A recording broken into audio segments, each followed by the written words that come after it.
ในเวลานั้นพระเยซูเจ้ากล่าวว่าเฮาบอกพวกเจ้าเป็นความจริงว่าผู้ใดบ่เข้าข้อแกะทางประตูแต่ไปเข้าทางอื่นผู้นั้นแม่นขโมยแม่นนักปล้นส่วนผู้ที่เข้าทางประตูแม่นนายซุมพาบาลคนเฝ้าประตูก็ไขหับเพิ่นฝูงแกะจื้อเสียงปากของเพิ่นได้เพิ่นเอิ้นซื้อแกะได้แต่ละตัวแล้วพามันออกไปนอกเมื่อแกะทั้งหมดออกไปแล้วเพิ่นก็ย่างไปหน้าแล้วหมู่แกะก็ย่างตามหลังย้อนมันจื้อเสียงของเพิ่นแต่หากเป็นคนแปลกหน้าฝูงแกะก็บ่ไปนับกงกันข้ามมันจะปบหนีย้อนว่ามันบ่ฮู้จักเสียงปากของคนแปลกหน้าพระเยซูเจ้ากล่าวความเปรียบเทียบนี้ให้พวกเขาฟังแต่พวกเขาบ่เข้าใจว่าพระองค์อยากเว้าหยังพระเยซูเจ้าจึงซ้ำความอีกว่าเฮาบอกพวกเจ้าเป็นความจริงว่าเฮาแม่นประตูคอกแกะทุกคนที่มาก่อนเฮาก็เป็นขโมยและนักปล้นแต่แกะบ่ได้ฟังความพวกนั้นเฮาแม่นประตูผู้ที่เข้ามาทางเฮาจะออกได้อย่างปลอดภัยและจะได้พบพงแหะส่วนขโมยมาหาแต่ลักแต่ฆ่าและทำลายส่วนเฮามาเพื่อให้แกะมีชีวิตและมีชีวิตอย่างสมบูรณ์พูนสุขพระเยซูเจ้าทรงกล่าวแก่ชาวยิวว่าเฮาเป็นนายซุมพาบาลที่ดีนายซุมพาบาลที่ดียอมสละชีวิตเพื่อผูงแกะของตนส่วนลูกจ้างและผู้ที่บ่แม่นนายซุมพาบาลนั้นเขาบ่ได้เป็นเจ้าของแกะเลยดังนี้เมื่อเห็นหมาในเข้ามาเขาก็ปะทิ่มผูงแกะแล้วหนีไปส่วนหมาในก็คบคาบแกะแก้ไปทั้งทำให้ผูงแกะแตกกระจักกระจายหมดย้อนว่าเขาบ่ได้เป็นห่วงนำหมู่แกะเลยส่วนเฮานี้เฮาแม่นนายซุมพาบาลที่ดีเฮาฮู้จักหมู่แกะของเฮาและหมู่แกะของเฮาฮู้จักเฮาคือพระบิดาฮู้จักเฮาและเฮาฮู้จักพระบิดาเฮายินดีสละชีวิตเพื่อหมู่แกะของเฮายังมีแกะอื่นอีกหลายตัวที่บ่ทันเข้ามาในคอกเฮายังจะต้องพาแกะเหล่านั้นเข้ามามันฟังเสียงของเฮา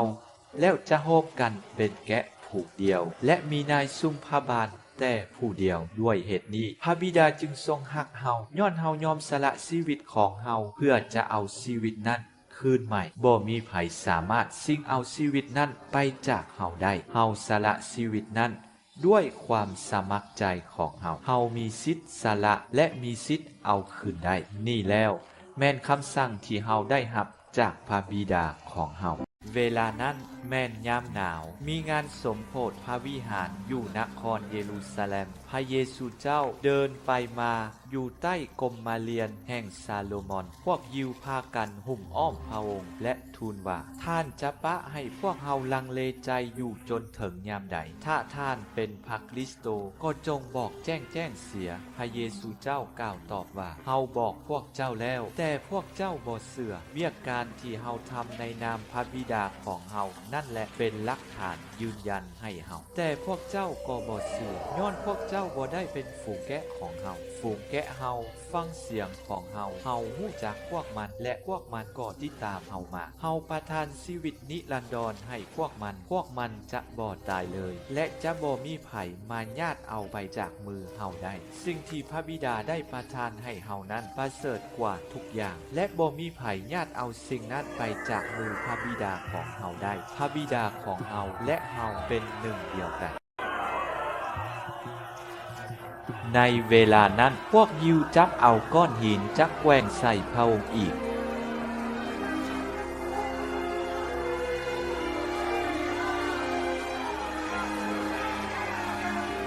พระเยซูเจ้าจึงกล่าวต่อไปว่าเฮาได้ทำกิจการดีหลายอย่างที่มาจากพระบิดาของเฮาให้พวกเจ้าเห็นแล้วย้อนกิจการอันใดพวกเจ้าจึงอยากแกว่งก้อนหินใส่เฮาพวกยิวตอบว่าพวกเฮาอยากแกว่งก้อนหินใส่ทานบ่แม่นย้อนกิจการดีงามนั่นดอกแต่ย้อนทานกล่าวประมาทประจานด้วยว่าท่านเป็นเพียงแต่มนุษย์ก็ยังมายกตัวขึ้นเป็นพระเป็นเจ้าพระเยซูเจ้าตอบว่าในพระธรรมบัญญัติของพวกเจ้าบ่มีไผเขียนไว้บ่ว่าเฮาบอกว่าพวกเจ้าแม่นพระเจ้าพระธรรมบัญญัติเอิ้นผู้ที่รับพระวาจาของพระเป็นเจ้าว่าเป็นพระเจ้าและบ่มีไผ ภัยลึบล่างพระคัมภีร์ได้ แล้วพวกเจ้ายังใส่ความผู้ที่พระบิดาได้เสกสรรและทรงใส่มาในโลกว่าเป็นผู้เว้าประมาทประจานย้อนเฮาเว้าว่าเฮาเป็นบุตรของพระเป็นเจ้าได้แนวใดถ้าเฮาบ่ทำกิจการของพระบิดาของเฮา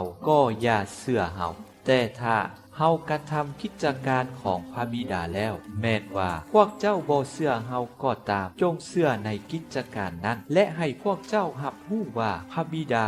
สถิตอยู่ในเฮาและเฮาก็สถิตอยู่ในพระบิดาด้วยพวกเขาซอกหาทางจับพระองค์แต่พระองค์ได้พลิกตัวไปให้พ้นจากพวกเขา